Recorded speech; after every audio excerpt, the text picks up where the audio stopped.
আব্দুল উজ্জা ছোটবেলায় মারে হারায়া ফেললো, বড় পাগল হয়ে গেল। এবার বাবা আর একটা রমণী ঘরের মধ্যে আনলো। এবার ঘরে তো আর একটা মা আসলো, মানে ওই মাটা আপন না সৎ মা। মনে রাখবা, আপন মা সৎ মা একরকম হয় নাকি? হয়নি। মায়ের মতো আপন তো কেউ হয় না। যেই মা গর্ভের মধ্যে নিয়ে নিল, ওই মায়ের মতো আপন কেউ নাই। এবার ঘরের মধ্যে একটা অন্য ঘরের একটা রমণী আসলো, সৎ মা তারে ডাকা লাগে, কিন্তু তৃপ্তি লাগে না আব্দুল উজ্জার। কয়েকদিন পরে নিজের বাবাও দুনিয়া থেকে বিদায় নিয়ে চলে গেল। এখন বাবা নাই, আব্দুল উজ্জার মা নাই, বড় এতিম হয়ে গেল আব্দুল উজ্জা। এবার সৎ মা বলে, তুমি দিন দিন জুয়ান হয়ে যাইতেছো, তুমি জুয়ান হয়ে গেলে তোমার আমার খরচের সংখ্যাও বেড়ে যাবে। আব্দুল উজ্জা রে, আমি তোমারে তোমার চাচার ঘরের মধ্যে নিয়ে যাব, আর চাচার কাছে দিয়ে আসবো। তোমার চাচা যা যা বলবে তা তা মানবা। সকালের খাবার দিলে খাইবা, বিকালের খাবার দিলে এরপরে খাইবা। তোমার চাচার চাকর আমি পরিপূর্ণ তোমারে বানাইয়া দিব। সঙ্গে সঙ্গে আব্দুল উজ্জার সৎ মা তাকে সঙ্গে করে লইয়া তার চাচার দরবারে রওনা। চাচার কাছে যাওয়ার পরে যা বলে, আব্দুল উজ্জার চাচা রে, আব্দুল উজ্জার মা তো দুনিয়ায় নাই, তার তো বাবাও দুনিয়ায় নাই, সে তো দিন দিন জুয়ান হয়ে যাইতেছে, তার খরচ আমি বহন করার মতো আমার এবিলিটি নাই রে। আমি তারে দিয়ে দিলাম, ধরো তোমার কাছে আমি দিয়ে দিলাম, তোমার জিম্মাদারিতে দিয়ে দিলাম, তোমার দায়িত্বে আমি তারে দিয়ে দিলাম। তারে দেখে শুনে রাখবা, সে যা যা বলে তুমি যা যা বলবা সে তা শুনবে। তারে শুধু খাবার দিয়ে দিবা, লালন পালন করবা। চাচা আব্দুল উজ্জার দায়িত্বভার নেয়।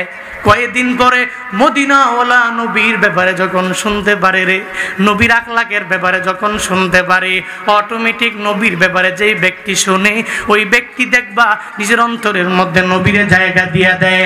আসলে আল্লাহ পাক যে হিদায়াত দিয়ে দিবে, আব্দুল উজ্জার মনের মধ্যে অটোমেটিক এই ব্যাপারটা জেগে গেল যে এই মোহাম্মদ নবী যেই কালেমা পড়ে, যেই কালিমার দাওয়াত দেয়, আমি কালেমা পড়ে পরিপূর্ণ মুসলমান হয়ে যাব। এই চিন্তা নিয়ে আব্দুল উজ্জা একদিন খাবারের প্লেটের মধ্যে চাচার সঙ্গে বসার পরে চাচারে জানায় দেয়, চাচারে মোহাম্মদ মদিনায় বসে বসে একজন কালিমার দাওয়াত দেয়, ওনার ব্যাপারে তোমার ধারণা আসেনি, একটু জানাইয়া দাও। এবার চাচা যদিও বিধর্মী, সঙ্গে সঙ্গে নবীর ব্যাপারে জানাইয়া দেয়, আব্দুল উজ্জা রে, আমি আমার ওই নবীর ব্যাপারে শুনেছি রে, যদিও আমি তার ধর্ম মানতে রাজি না, আমি তার ধর্ম জীবনেও মানব না, তবে তার ব্যাপারে শুনেছি ওর মতো আমানতদার এই দুনিয়াতে কেউ হতে পারে না। একজন বিধর্মী নবীর জন্য কত পাগল জানো? একজন বিধর্মী হওয়ার পরেও আমার নবীর ব্যাপারে বলে রে, আমি তার হাতে কালিমা পড়ে মুসলমান হতে পারি না, তবে তার আখলাকের ব্যাপারে আমি জানি এর মতো ভালো মানুষ কেউ হতে পারে না, এর মতো আমানতদার কেউ হতে পারে না। ও বাবারা, নবী কি পরিমাণে দামি হয়েছে নিজের আচরণ দিয়া, নিজের আখলাকের মাধ্যমে জানুনি।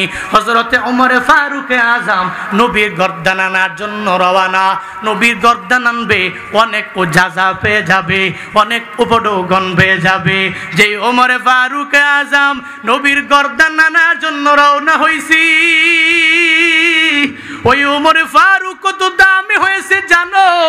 ওই ওমরে ফারুক দুনিয়ার জান্নাতের সার্টিফিকেট যারা পেয়ে গেল, এদের মাঝে 2 নম্বরে ওনার নামটা উঠে গেল। এত পরিমাণে ওমরে ফারুক দামি হয়ে যায়। কত দামি হয়েছে জানো নি রে বাবা? বলে নবী ওমরে ফারুকের ব্যাপারে জানায়া দেয়, লাউ কানা নাবিয়্যুন বাদি লাকানা ওমর, আমার পরে যদি কোনো নবী হতো, আবু বকর হতো না, উসমান হতো না, আমার আলী হতো না, আমার পরে নবী হইলে আমার সাহাবী ওমর হয়ে যেত। ওই ওমরে ফারুক যে নবীর গর্দান আনার জন্য রওনা, নবীর হাতে কালিমা পড়ে মুসলমান হয়ে গেল। আব্দুল উজ্জা তো এই নবীর প্রেমটা নিজের অন্তরের মধ্যে জাগ্রত হয়ে গেল। চাচা রে, আপনি কালেমা পড়বেননি? বলে না, মৃত্যু পর্যন্ত আমি কালেমা পড়তে পারি না। তুমিও তো এই দলে যেতে পারো না, কারণ আমাদের ধর্ম এক, এদের ধর্ম হচ্ছে আলাদা। আব্দুল উজ্জা কয়, না না, ওই নবীর ব্যাপারে আমি অনেক ভালো করে শুনেছি রে চাচা, আপনি যদিও কালিমা পড়বেন না, আমি আপনার সামনে খানার প্লেটের মধ্যে বসে আমি এখানেই পড়ে নিলাম লা ইলাহা ইল্লাল্লাহু মুহাম্মাদুর রাসূলুল্লাহ। আব্দুল উজ্জা কালেমা পড়ে মুসলমান হয়ে গেল। চাচার মাথা গরম নাকি ঠান্ডা? গরম না ঠান্ডা?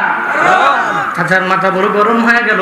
তোরে আমি লালন পালন করলাম, তোরে বড় করলাম, কিন্তু আজকে তুই আমার সাথেই বেঈমানি করে আমার ধর্মের মধ্যে চুনকালি মেরে তুই অন্য ধর্মের মধ্যে চলে গেলি। বাতিজা রে, এতদিন পর্যন্ত আমি তোরে যা যা দিয়েছিলাম সব এক এক করে তুই আমার কাছে হ্যান্ড ওভার করে দিয়ে দাও। আব্দুল উজ্জা এক এক করে সব চাচার কাছে দিয়ে দিল। কারণ যারা ইমানওয়ালা এরা নিজের ইমানটারে বিক্রি করতে পারে না। আমিনু কামা আমানান নাস, আল্লাহ পাক বলেন ঈমান আনো ওই ব্যক্তিদের মতো আনিও যেই ব্যক্তিগুলো ঈমান আনতে যাইয়া নিজের সব কিছু দিয়ে দেয়, এরপরেও নিজের ঈমানটারে বিক্রি করে দেয় না। আব্দুল উজ্জার সঙ্গে সঙ্গে সব খুলে দিয়ে দিল, পরনে শুধু লুঙ্গিটা বাকি আছে। এবার চাচায় কয় বাতিজারে পরনের লুঙ্গিটাও কিন্তু আমার টাকায় কেনা, ওই লুঙ্গিটা পর্যন্ত তুই আমারে দেওয়া লাগবে। একটা যুবক মানুষ লুঙ্গিটা পর্যন্ত যদি নেওয়া যায় তাহলে কেমনে যাবে, কিভাবে যাবে, কোথায় যাবে? লজ্জাস্থানের হেফাজত করাও পসিবল হবে না, সতর টাকাটা পসিবল হবে না। এবার আব্দুল উজ্জা কয় চাচারে এই লুঙ্গিটা কি আমারে ভিক্ষা দেওয়া যায় না? চাচায় কয় ভাতিজারে না না, এই লুঙ্গিটা পর্যন্ত তোমারে দেওয়া হবে না। আব্দুল উজ্জারে বলে ও ভাতিজা, এতদিন পর্যন্ত যা ছিল সব তোমার ছিল, কিন্তু এখন সব আমার, কারণ তুমি আজকে আমার ধর্ম বাদ দিয়ে অন্য ধর্মে চলে গেলা। হয়তো লুঙ্গি দাও, না হয় তোমার ইমানটাকে তুমি ছেড়ে দাও। যারা ইমানের মজা জীবনে একবার পাইয়া গেল রে বাবা, ও সুনামগঞ্জের যুবকেরা যারা একবার ওই ইমানের মজা পেয়ে গেল, ও দুয়ারা বাজারের মুসলমানেরা যে একবার ইমানের মজা পেয়ে গেল, মজা পাইছে তো পাইছে, দুনিয়া সব কিছু ছুটে গেলেও এরপরেও ইমানের পথ থেকে লাইন ছুটো হতে রাজি না। যতই তার উপরে জুলুম করা হবে না কেন, যতই নির্যাতন করা হবে না কেন, যতই তার ব্যাপারে অপপ্রচার চালানো হবে না কেন, যতই তারে ৩-৪ বছর জিন্দানখানায় বন্দি করা হবে না কেন, যতই তারে 10 বছর লাগাইয়া জিন্দানখানায় বন্দি করা হবে না কেন, আল্লাহর কসম একবার, আল্লাহর কসম শতবার করে বলতে পারি, ঈমানওয়ালাদের দাম কমে না, এদের দাম একজন বাড়ায়, চিল্লায়া বলো তার না।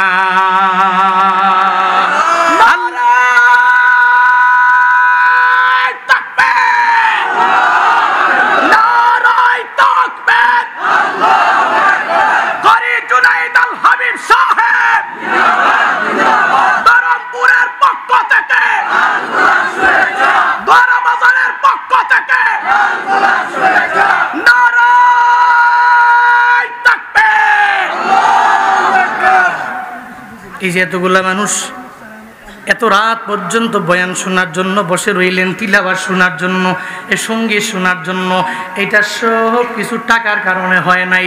আমি তো আপনারা বাড়ি করে দেই নাই, রায়হান তো বাড়ি করে দেয় নাই, আমার বাজান তো আপনার বাড়ি করে দেয় নাই, কিন্তু এরপরেও এদের জন্য কেন বসে রইলেন? কেন একটু তাদের জবান থেকে কথা শোনার জন্য এত পরিমাণে ওয়েটিংয়ে কেন থাকলেন? সব আমার মাওলার কোরআনের সম্মান, ঠিক কিনা? ইমানের বলে বলিয়ান হয়ে গেলে দুনিয়াতে যদিও কিছু মানুষ তাই হেওয়া করে, আখেরাতের লাইনে সে বড় দামি হয়ে যায় রে বাবা। আব্দুল উজ্জা কয় চাচারে এই লুঙ্গিটা পর্যন্ত আপনারা দিয়ে দেওয়া লাগবে? বলে হ্যাঁ দেওয়া লাগবে। ইমানের বলে বলিয়ান হইয়া আব্দুল উজ্জার সঙ্গে সঙ্গে আমার মাওলার দরবারে আবদার জানায়, ও দয়ার মালিক, এই দুনিয়াতে আমি আব্দুল উজ্জার মা নাই, আমার বাবাও নাই, আমি মা বাবা হারাইয়া বড় এতিম। আল্লাহ গো, আজকে লুঙ্গিটা পর্যন্ত আমার দিয়ে দেওয়া লাগবে, তবে লুঙ্গিটা আমি দিয়ে দিতে রাজি হয়ে যাব, এরপরেও আমি আমার ইমানটাকে ছাড়তে রাজি হব না, আমার ইমানকে আমি উইড্য করব না, আমি ইমানের উপর ইস্তেকামাত থাকিয়া এরপরে আমার লুঙ্গিটা পর্যন্ত আমি দিয়ে দিতে রাজি হয়ে যাব। আমার আল্লাহর দরবারে তাওয়াক্কুল করে লুঙ্গি খুলিয়া বলে চাচা ধরো, তোমার লুঙ্গি আমার আর লাগবে না রে চাচা। সঙ্গে সঙ্গে চাচার কাছে লুঙ্গিটা দিয়া এবার আব্দুল উজ্জা লজ্জাস্থানটারে কোনো রকম ভাবে নিজের দুই হাত দিয়ে চাপা দিয়া ধরে তখন সৎ মায়ের ঘরে রওনা হয়ে যায়। সৎ মায়ের দরবারে যাইয়া সৎ মায়ের জানায়া দেয়, মারে মারে একটু দরওয়াজাটা খুলো, আমি আব্দুল উজ্জা তোমার দরওয়াজার সামনে হাজির হয়ে গেলাম। 2-3 বার ডাকের পরে সৎ মা যখন ঘর থেকে বের হয়ে আসলো, দরওয়াজাটা যখন খুলে দেওয়া হলো, এবার দেখে আব্দুল উজ্জার অবস্থা ভালো না। এত বড় একটা নওজোয়ান যুবকের হালত ভালো না, লজ্জাস্থান পর্যন্ত ঢেকা যায়, সতরটাও ঢাকতে পারে নাই, কোন রকম ভাবে হাত দিয়া ঢেকে রাখছে। লজ্জায় পরে সৎমাটা একটু দূরে চলে গেল। এবার বলে, আব্দুল উজ্জা রে, এই হালাত তোর অবস্থায় কে পরিণত করলো? তোর লুঙ্গি কই, তোর গেঞ্জি কই, তোর জামা কই, কোথায় নিয়ে গেল, কে নিয়ে গেল? আব্দুল উজ্জা ডেকে বলে, ও মা আমার, এই দুনিয়াতে আমি ছোটবেলায় আমার মায়ের আদর আমি পাই নাই, আমার বাবার আদর আমি পাই নাই, আমার মা বাবার আদর না পাইয়া আমার চাচার কাছে আমি বড় হয়ে গেলাম। আমার চাচার দরবারে আমি যাওয়ার পরে আমি কালেমা পড়ে যখন মুসলমান হয়ে গেলাম, চাচায় কয়, বাতিজারে যা আমি তোরে দিয়েছিলাম সব আমারে দেওয়া লাগবে। আমি এক এক করে চাচার কাছে দিয়া দিলাম। আমার পরনের লুঙ্গিটা পর্যন্ত চাচা চেয়ে নিল রে, আমি এর উপরেও চাচারে দিয়া দিলাম। চাচা ধরেন, আমার পরনের লুঙ্গিটা পর্যন্ত আমি আপনারে দিয়া দিলাম। ও মা রে, ঘরের মধ্যে একটা কম্বল থাকলে তুমি আমারে দাও, এই কম্বলটা দিয়া কোনো রকম ভাবে লজ্জাস্থান ঢাকবো, আমি এখানে থাকবো না, আমি মদিনাওয়ালা নবীর দরবারে চলে যাব। দুনিয়ায় হয়তো আর তোমাদের সাথে আমার মোলাকাত হবে না। সৎমা ডেকে বলে, আমিও তো গরিব মানুষ, আমার ঘরের মধ্যেও তো কিছু নাই, এর উপরেও কিছু একটা থাকলে তুমি আমারে দাও। সৎমা ঘরের মধ্যে যায়, এটা কম্বল যখন নিয়ে আসে, এই কম্বলটা যখন তার হাতের মধ্যে দিয়ে দেয়, আব্দুল উজ্জা সঙ্গে সঙ্গে কম্বলটাকে 2টা টুকরা করে, উপরের সতরটাকে নিচের সতরটাকে ঢাকার পরে এবার মারে করে, মা বিদায় দাও, যদি কালেমা পড়ে মুসলমান হয়ে যেতে পারো, হয়তো আখিরাতে রবের জান্নাতে দেখা হয়ে যাবে, এই দুনিয়ায় দেখা হবে না। আমি আমার নবীর দরবারে যাব, আমি আমার নবীর দরবারে যাব। এই কথা যখনই আমি বলি রে, আমি আমার বুকটা আমার ফেটে কান্না চলে আসে রে বাবা। নবীর দরবারে যাবে, আজও তো আশিকে রাসূলেরা নবীর জন্য কত পাগল পারা হয়ে গেল। আজও নবীর বয়ান শুনলে চোখের পানি ধরে রাখতে পারে না। আজও মদিনায় যাওয়ার জন্য কি পরিমাণে পাগল হয়ে যায়। এই যে দুয়ারা বাজারের এই অজপাড়া গ্রামের মানুষেরা, দিন মজুরেরা, ডেলে বেড়েরা, কোন রকম দিনে আনে দিনে খায়, কোন রকম চলাফেরা করে। একটা রিক্সাওয়ালারে বলি, ও রিক্সাওয়ালা, তুমি জীবনে একবার তোমার একটা শখ তুমি আমারে বলো। বলে, হুজুর দোয়া করবা যাতে করে আল্লাহ আমারে জীবনে একবার মক্কায় লয়া যায়, আমারে যাতে করে জীবনে একবার মদিনায় লয়া যায়, আমারে যাতে করে জীবনে একবার আল্লাহ উমরা করার জন্য একটা সুযোগ করে দেয়, আল্লাহ যাতে করে জীবনে একবার আমারে হজ করার জন্য সুযোগ করে দেয়। কারণ বান্দারে, এটা এমন এক আকর্ষণের জায়গা, যে আকর্ষণের জায়গা পাওয়ার জন্য আব্দুল উজ্জা সব ছেড়ে দিয়ে ওখানে রওনা হয়ে গেল। ওই আকর্ষণের জায়গায় যাওয়ার জন্য হযরতে বেলাল সব ছেড়েছি, ওই আকর্ষণের জায়গায় পাগল হওয়ার জন্য নিজে পরিপূর্ণ ইশকের সাগরের মধ্যে ডুব দিয়া আবু বকর নিজের জিন্দেগির সব মালগুলো বিলীন করে দিয়ে দিল। হযরতে ওমরে ফারুক আজম সব কিছু বিলীন করে দিয়ে দিল। হযরতে ওসমান রাদিয়াল্লাহু আন তাও তিনি ইসলামের জন্য বিলীন করে দিয়ে দিল। আজ মুসলমানেরা ওই মদিনায় তোমরা যেতে চাও না, এমন কোন বান্দা নয় যে যেতে চাও না। এই ময়দানে এত দামি লোক আছে রে, কার দোয়া জানি কবুল হয়, কার হাত জানি কবুল হয়, আমি জানি না, জানি না, জানি না। 40 জন মানুষ এই জায়গায় হাত উঠাইয়া আমার মাওলার দরবারে আবদার জানায়, আল্লাহ গো, আমার দোয়া তুমি কবুল করে নাও। একজনের দোয়া কবুল হয়ে যেতে পারে। এই ময়দানে মদিনায় যেতে চায় না এমন কোনো ব্যক্তি নাই, এই ময়দানে মক্কা যেতে চায় না এমন কোনো ব্যক্তি নাই। কত কোটিপতি আছে রে, কত মিলিয়ন ডলারের মালিক আছে, দুনিয়ার সব জায়গায় গেল, কিন্তু মদিনায় যেতে পারে নাই, মক্কায় যেতে পারে নাই। এই ময়দানে একটু 2টা হাত বাড়াইয়া খোলা আসমানের নিচে আমার আল্লাহরে একটু দেখাইয়া দাও না, আমার আল্লাহরে একটু দেখাইয়া দাও না, আমার আল্লাহরে একটু দেখাইয়া দাও না, আমার আল্লাহরে দেখাইয়া দাও না। ও আল্লাহ, তাকায়া দেখো এই সুনামগঞ্জের রজপাড়া গ্রামে এই রাতের বেলা দুইটা হাত বাড়াইয়া তোমার বান্দারা কি আবদার জানায় আমি জানি না। আল্লাহ রে, একটা মানুষরেও তুমি মদিনা না দেখায় মরণ দিও না। সুরে পড়েন না আমিন। একটা মানুষেরও মক্কা মদিনা না দেখাইয়া মাইরেন না, পড়ে না আমিন। আরো সুরে পড়ে না আমিন। মনে বড় আশা ছিল যাবো মদিনা, মনে বড় আশা ছিল মদিনা, সালাম আমি করব গিয়ে, সালাম আমি করব গিয়ে নবীর রওজা,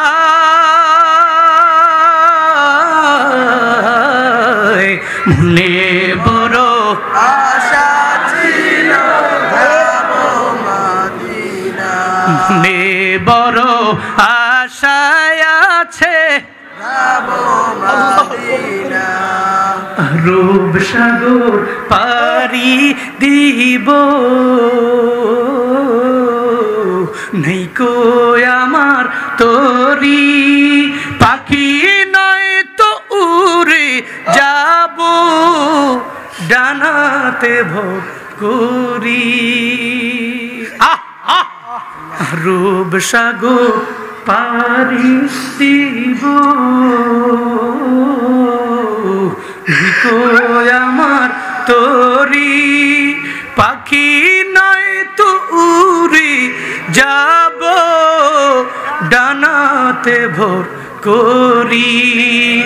আমার আশায় আছে সম্বল নাই, আশায় আছে সম্বল নাই, আশায় আছে সম্বল নাই, করি কি উপায়, মনে বড় আশা ছিল যাবো মদিনায়, মনে বড় আশা ছিল যাবো মদিনা, সালাম আমি করব গিয়ে, সালাম আমি করব গিয়ে নবীর রওজা,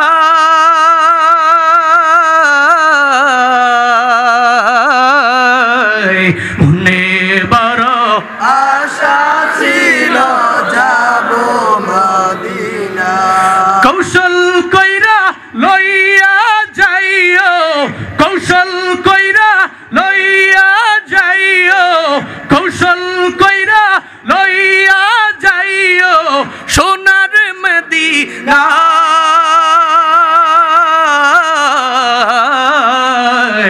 মনে বড় আশা ছিল যাবো মদিনা, মনে বড় আশা আছে যাবো মদিনা, মনে বড় আশা ছিল যাবো মদিনা, যাবো মদিনা।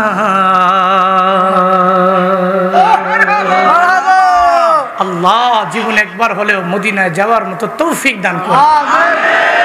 আল্লাহ যারা গিয়েছে মাররাতান নয় মিরারান মিরারান বার বার বার যাওয়ার তৌফিক দান করে। রাগ করেছেন আপনারা? কষ্ট হচ্ছে আপনাদের? আব্দুল উজ্জাডেকে বলে চাচা রে বিদায় দাও, নবীর দরবারে যাব। মায়ের কাছে বলে বিদায় দাও, আর জীবনে দেখা হবে না, নবীর দরবারে যাব। আব্দুল উজ্জা নবীর দরবারে যাওয়ার জন্য যখন রওনা করে, আউলাকে সে পাগল বেশে নবীর জন্য দৌড়ায়। নবীর প্রেমে পাগল হইয়া সব সারিয়া দিল। ওই আব্দুল উজ্জা নবীর দরবারে দৌড়ায়, মসজিদে নববীতে নবী বয়ান করে, দরওয়াজা দিয়ে যায়। আব্দুল উজ্জা উকি মারে রে, তাকায়া দেখে রে পূর্ণিমার চাঁদ ওই জায়গায় বসে আছে।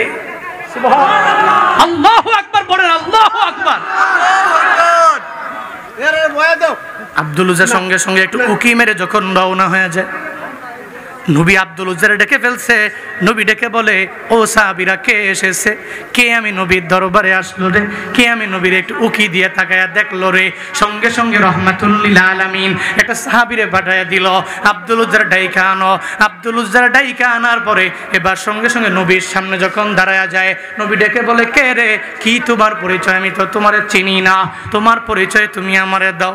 আব্দুল উজ্জা কয়, নবী গো, এক নম্বরে আমার পরিচয় হলো আমি একজন ইমানদার, 2 নম্বরে আমার পরিচয় আমি একজন এতিম মানুষ, দুনিয়ায় যার মাও নাই, যার বাবাও নাই, যার কারণে আউলা কেসে পাগল বেশে হইয়া নবী আমি আপনার দরবারে হাজির হয়ে গেলাম। আমার ছোটবেলায় আমি বাবারে হারাইছি, আমার মারও আমি হারাই ফেলছি, এরপরে চাচার ঘরের মধ্যে আমি লালন পালন হতে লাগলাম। একটা পর্যায়ে আমি ওনার সামনে কালিমা পড়ে মুসলমান হয়ে গেলাম। আমার সব কিছু খুলে উনি নিয়ে চলে গেল, আমি বড় এতিম হয়ে গেলাম। মনে রাখবা, নবীর সামনে যদি একজন এতিম কথা বলে, নবী চোখের পানি ধরে রাখতে পারে না, কারণ আমার নবীও তো এতিম রে। দুনিয়াতে আসার পরে যেই নবী নিজের বাবা কেমন জিনিস, বাবার আদরটা যেই নবী পায় নাই রে। 6 বছর বয়সে নিজের মাকে যেই নবী হারায়া ফেললো রে, দাদারে 8 বছর বয়সে হারায়া ফেললো। একটা এতিম মানুষের সামনে একটা এতিম যায় গুণগান করে, নবী গো আমি এতিম মানুষ আপনার দরবারে হাজির হয়ে গেল। নবী কয়, আমিও এতিম, তুমিও এতিম, আমার সামনে হাজির হলা। বলে হাদিসে আসছে, একটা এতিম নবীর সামনে যাইতে পারে নাই, যে নবী সামনে দিয়ে একটা এতিম গেছে কিন্তু নবী তারে ধইরা তার মাথার মধ্যে হাত বুলায় নাই, এমন কোন নজির কেউ দেখাতে পারবে না, এমন কোন প্রমাণ কেউ দেখাতে পারবে না। আমাদের বাজারের জন্য এখন আর রায়হানে অনেকজন এতিম পালে। কয়জন? 170 জন এতিম পালে। এই এতিমরা এত পরিমাণে দামি, যাদের দোয়ার কারণে আজকে আর রায়হান বড় দামি, আমার বাজানো বড় দাম। ঠিক না বেটি? কারণ হলো রে বাবা, কারণ এতিমের দোয়া আমার মাওলার দরবারের থেকে ফিরে আসে না। যার মা নাই, যার বাবা নাই, ওই এতিম যখন আমার মাওলার দরবারে আবদার জানায়, আল্লাহ গো এই হুজুরের জন্য তোমার কাছে দোয়া করি, এই ব্যক্তিটা আমার কেউ নয়, আমারে আশ্রয় দিয়ে দিল। আল্লাহ গো আমি সুন্দর করে চলতে পারতাম না, সে আমার তার কাছে একটু বসার জন্য, ঠাই করার জন্য একটু জায়গা দিয়ে দিল। আল্লাহ গো আমার কেউ নাই, আমি সুন্দর করে খাইতেও পারি না, সে আমার খাওয়ার ব্যবস্থা করে দিল। আমি পড়তে পারি না, সে আমার পড়ার জন্য একটা উস্তাদ আমার জন্য রেডি করে দিল। একটা এতিম যদি আমার মাওলার দরবারে আবদার জানায়, ওই এতিম দোয়া করতে দেরি হবে, আমার আল্লাহর দরবারে দোয়া যাইতে দেরি হবে না। রহমাতুল্লিল আলামিন বলে, আব্দুল উজ্জারে এখন আমার দরবারে তুমি আসলা, আসহাবে সুফা যারা, এদের মাঝে আজকে থেকে তুমিও একজন হয়ে গেলা। তবে এতদিন পর্যন্ত তোমার নাম ছিল আব্দুল উজ্জা, মানে উজ্জার গোলাম। তো উজ্জার পূজা তুমি করার কারণে তোমার বাবায় তোমার নাম রাখছে আব্দুল উজ্জা। এখন ধর্ম গ্রহণ করার পরে আর তোমার নাম আব্দুল উজ্জা থাকবে না। আল্লাহর কাছে 2টা নাম বড় প্রিয়, একটা হলো আব্দুল্লাহ আর একটা হলো আব্দুর রহমান। আমার মাওলার দরবারে এই 2টা নাম বড় পছন্দের নাম।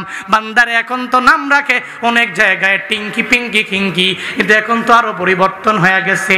একটা সময় গিয়েছে যেই সময় এত উলামায়ে কেরাম ছিল না, এত হাফেজে কোরআন ছিল না, এত মিডিয়া ছিল না, এত ওয়াজ মাহফিল ছিল না। এখন তো টিকটকেও বয়ান, রিলসের মধ্যেও বয়ান, ফেসবুকের ভিডিওতে বয়ান, ইউটিউবের মধ্যে বয়ান। এরপরে বিশ্বজয়ী হাফেজদের অভাব নাই, এরাও সুন্দর করে কোরআন তিলাওয়াত করে। ইসলামের এত পরিমাণে জাগরণ হয়ে গেল। এখন অবশ্য মানুষ অনেকটা পরিবর্তন হয়ে আসে, কিন্তু এখনো সমাজে দেখবেন বিভিন্ন গ্রামে কুসংস্কার ছড়িয়ে আছে। বলে ছোট্ট বাচ্চার নাম আব্দুল্লাহ দেওয়া যাবে না, আব্দুল্লাহ দিলে কি হবে? বলে আব্দুল্লাহ তো মাতবরের নামের মতো লাগে, তো মাতবর তো বুড়া, এরও বুড়ার মতোই তো লাগবে। অথচ না রে বাবা, আল্লাহর কাছে 2টা নাম বড় প্রিয়, একটা আব্দুল্লাহ আর একটা হলো আব্দুর রহমান। কয়টা নাম প্রিয়? 2টা। কয়টা? 2টা। একটা আব্দুল্লাহ, 2 নাম্বার আব্দুর রহমান। চেষ্টা করবেন এই নাম কয় আমার ঘরে তো আছে, আর 2টা রাখেন, আব্দুল্লাহ 1, আব্দুল্লাহ 2, আব্দুল্লাহ 3। সুন্দর নাম আব্দুর রহমান। নবীদের নামের সাথে নাম মিলিয়ে, সাহাবায়ে কেরামের নামের সাথে নাম মিলিয়ে নাম রাখেন, বরকত হবে। ওই ছেলে বিশ্বজয়ী হবে, ওই ছেলে আল্লাহওয়ালা হবে। কিন্তু নামই রাখছেন এমন যার কোনো অর্থ টর্থ পুরো দুনিয়ার কোনো ডিকশনারিতে খুঁজেই পাওয়া যায় না। ঠিক নাম রাখছেন এমন, এবারে নাম শোনার পরে কয়ে কি হিন্দু না মুসলিম, এমন হয় না অনেক সময়, কিরে তোর নাম কি, বলে নাম ওইটা, তার নাম তুমি যেটা পুইছো এই নাম তো হিন্দুর মতো লাগে, তুমি কি হিন্দু না মুসলিম? হ্যাঁ কি কোনো হুজুর আপনি মুসলিম, আমি বাবা মুসলিম, দাদা মুসলিম, 14 গোষ্ঠী মুসলিম, আপনি আমার হিন্দু কর, তোমার নাম তো হিন্দুর মতো লাগে, তো বাপ মায়ের রাখছে তো করবো কি, এগুলো করা যাবে না। এমন নাম রাখবেন যে নাম অর্থবহ সুন্দর, সাহাবায়ে কেরামের নামের সাথে তাসবিহ লাগিয়ে, আম্বিয়া আলাইহিমুস সালাতু ওয়াস সালামের নামের সাথে তাসবিহ লাগিয়ে, বড় বড় আল্লাহওয়ালা যারা এদের নামের সাথে তাসবিহ লাগিয়ে আপনার ছেলের নামটা একটু রাখেন না, আল্লাহ বরকত দিবে। আল্লাহ সে তৌফিক আমাদের সবাইকে দান করেন, আমিন। আরো জোরে পড়েন আমিন। আগত যারা সন্তানের মালিক হবে, আল্লাহ এদের সন্তানের ভালো নাম রাখার তৌফিক দান করেন, আমিন। আল্লাহ আমাকেও তৌফিক দান করেন, আমিন আমিন। জোরে আমিন আমিন। আচ্ছা মাশাআল্লাহ। আব্দুল্লাহ, নবী বলে দিলেন আজকে থেকে তোমার নাম আব্দুল্লাহ জুল বাদাইন। সুবহানাল্লাহ। দুইটা কম্বলের অংশ দিয়ে তুমি ছিঁড়েছো, লকব তোমার জুল বাদাইন, বাট তোমার মূল নাম হচ্ছে আজকে থেকে আব্দুল্লাহ। কি জন্য এই ঘটনাটা বললাম জানেন বাবা? এই যুবকেরা, আজকের এই মাহফিলে মুরব্বী কম, যুবকেরা বেশি, আমরাও ইয়াং, শ্রোতারাও ইয়াং, আলী আকবর ভাই তো আরো বেশি ইয়াং। যখন তাকবীর দেয় ওরে বাপরে বাপ, এ মনে হয় যে একেবারে চুপচাপ যুবক, তো মোটামুটি পান টান খেয়া বুড়ার মতো লাগলেও আসলে যুবক। আল্লাহ আমার ভাইয়ের হায়াতে বরকত দান করেন, এমনটা দ্বারা